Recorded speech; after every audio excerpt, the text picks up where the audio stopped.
संदीप दीक्षित से मेरा दूर दूर का कोई लेना देना नहीं है और बच्चों की कसम है ना बीजेपी से गठबंधन करेंगे ना कांग्रेस से गठबंधन।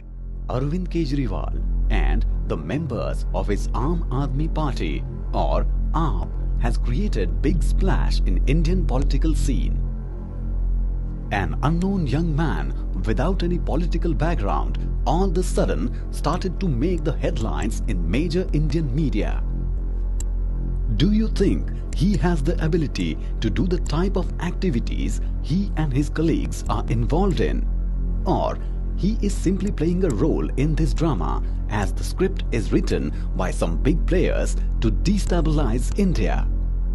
Are you prepared to know the truth? It is a story that might give you a shock of your life. Our story starts in Washington, D.C., July 19, 2011. Two people of Pakistani origin were arrested in Washington, D.C.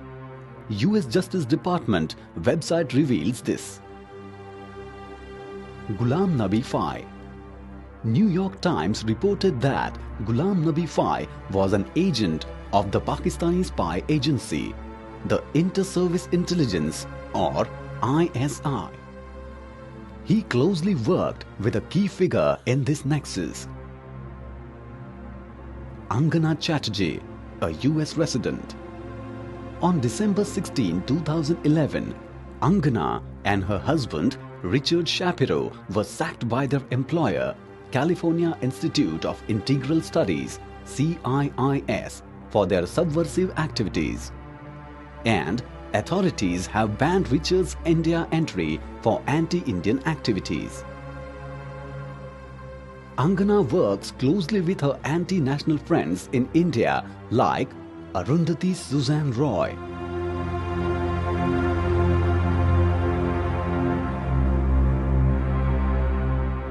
they have co-authored a book on Kashmir.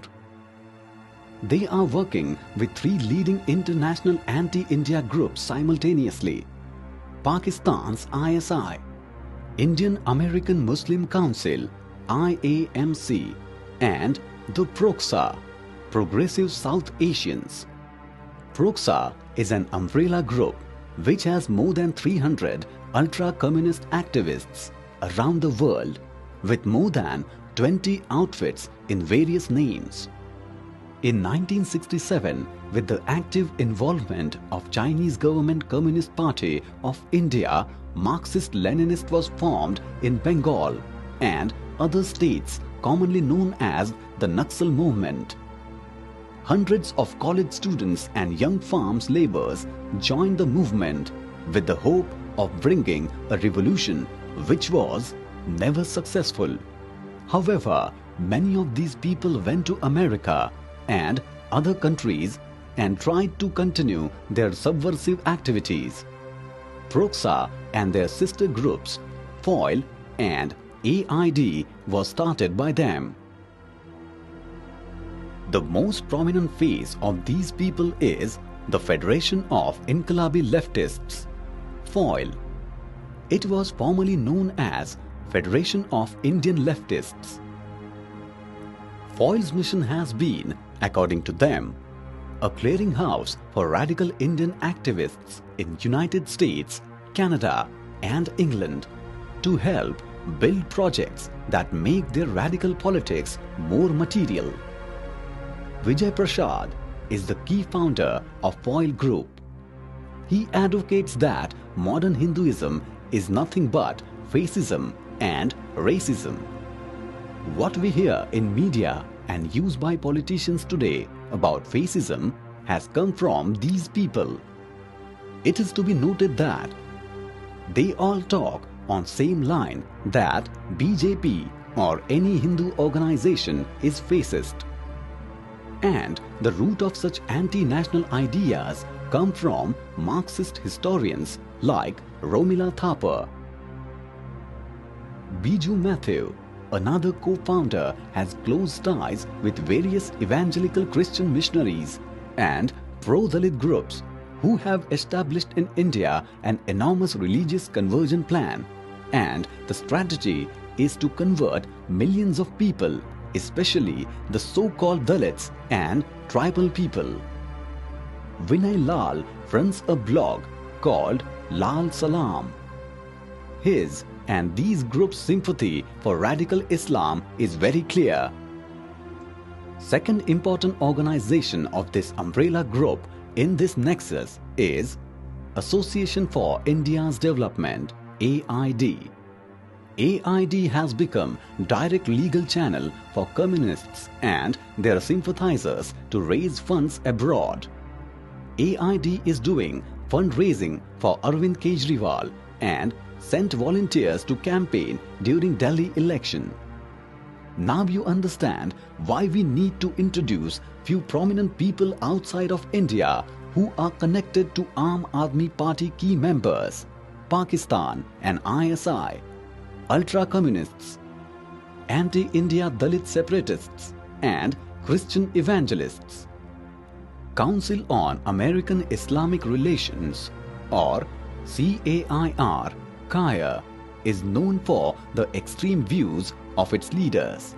Angana, a sympathizer of CAIR, and her associates wrote a letter to the UN Office of the High Commissioner for Human Rights highlighting the humanitarian crisis in Jammu and Kashmir and blamed the Indian government for alleged human rights violations. A member of CAIR, also a member of the Lashkar-e-Toiba, has been jailed for illegally acquiring firearms in order to train for terrorist missions against India in Kashmir. CAIR works closely with the communist groups and they believe the Quran should be the highest authority in America and Islam the only accepted religion on earth. AID, which funds Aam Aadmi Party, co-sponsored an event with CAIR. Now you see why some key leaders in AAP like Prashant Bhushan supports Kashmiri separatism and the armed Naxalite ultra-communists and Dalit separatists in India. Dr. Sugato Bose, professor of modern South Asian history at Harvard and grandnephew of legendary Indian freedom leader Netaji Subhash Chandra. He is also connected to this circle we have been discussing. Professor Aisha Jalal, a Pakistani national who closely worked with Sugato Bose at Tufts University in Boston.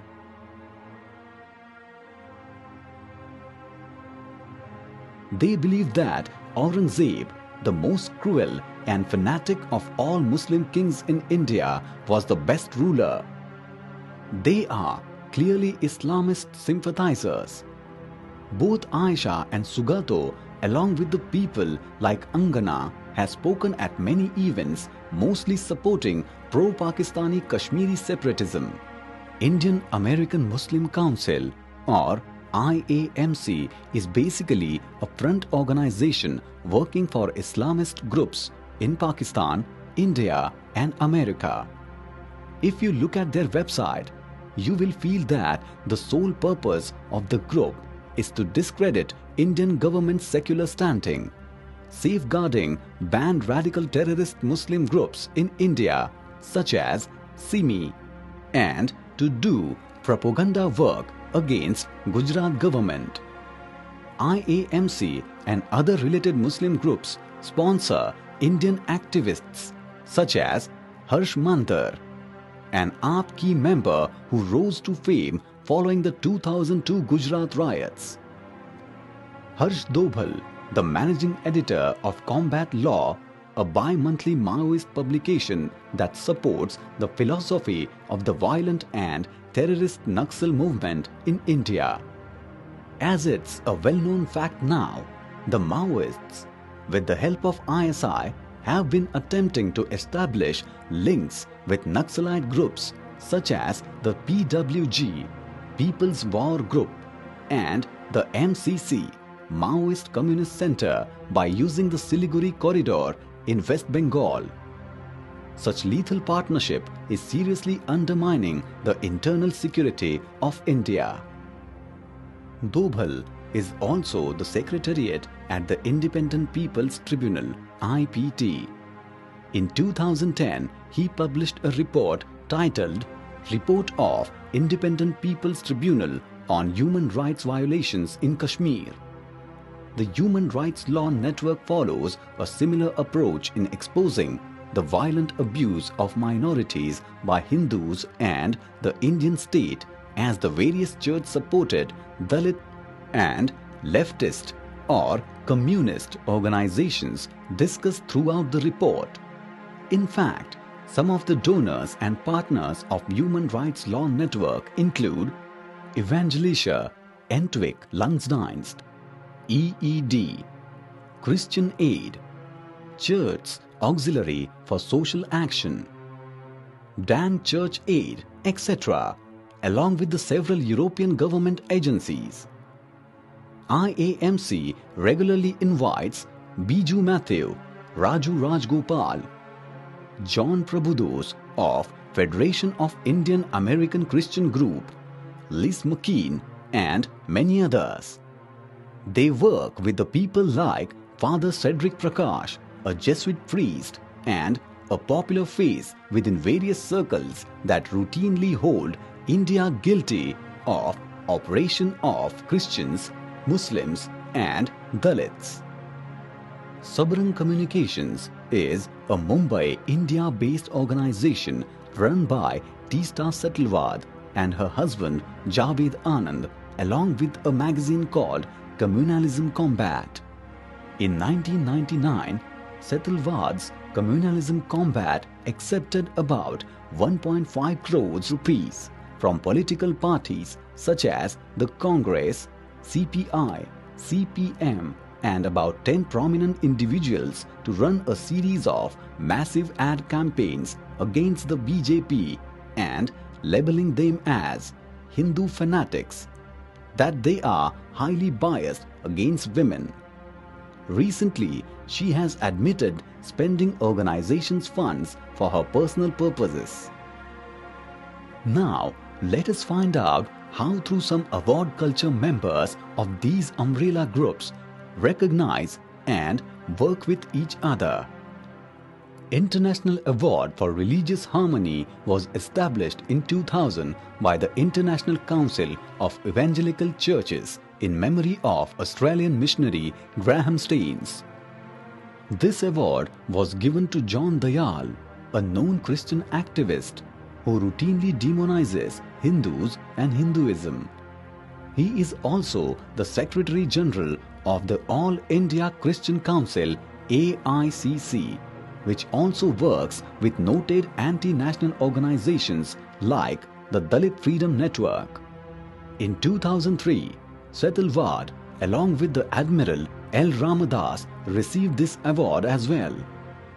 Angana Chatterjee and Biju Matthew was awarded the Tipu Sultan Award for courageously serving India and India's interests.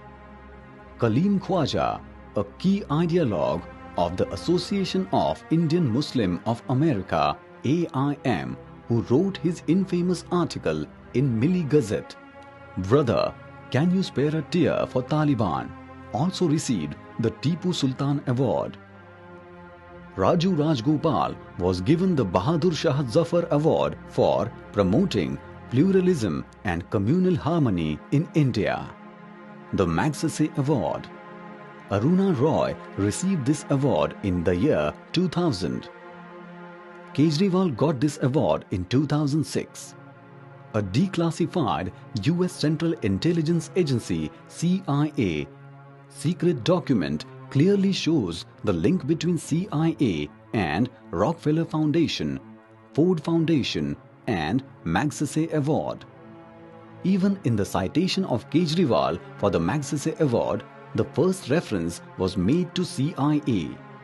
The document clearly shows that how so-called intellectuals, professors and students of target countries are financially enticed by the Western forces using prestigious organizations like the Ford Foundation. Arvind Kejriwal and many other AAP associates were getting funds from these Western sources since 2002.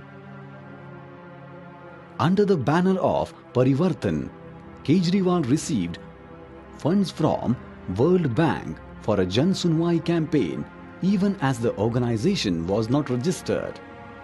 Though it was a criminal act, authorities looked the other way. Or was there a connection with the ruling class? This funding nearly coincides with the period of Kejriwal's resigning from service not accepted in 2006 and Ford Foundation funding and grant of Magsaysay Award. In fact, Kejriwal got the Magsaysay Award shortly after he featured in the World Bank report in 2005. The biggest fraud is that the donors, that is, organizations that funded Kejriwal's so-called NGOs, were the decision makers in the award of his Magsaysay Award. This includes the CIA. Further, the representative of Ford Foundation on India, Stephen Solnick, admitted on 31st August 2012 that the Magsaysay Award for Kejriwal was funded by them. So, now we can have a quick look at the network that work hand in hand against India on issues connected to Kashmiri separatism, Naxal insurgencies, and also the Gujarat riots. Now you can see clear connections between Islamists, Kashmiri separatists, ultra-communists, Christian evangelists, and Western forces. Pakistan, ISI, Kashmir separatism, Angana Chatterjee, Federation of Indian Leftists, AID, IAMC, Kaya, Harsh Mandhar, Medha Patkar, Thista Satalwad, Arundhati, Cedric Prakash, Vinayak Sen, Naxals. Basically, a global confederation of anti-India forces. The connections are more obvious when one finds that all these people have something to do with the Gujarat riots in 2002, and their incessant propaganda has projected a very bad image of India in the world. It may not be too far-fetched to think that some of these people, including Angana Chatterjee, works for ISI. You may now guess who worked with some US government establishment to deny visa to Mr. Narendra Modi.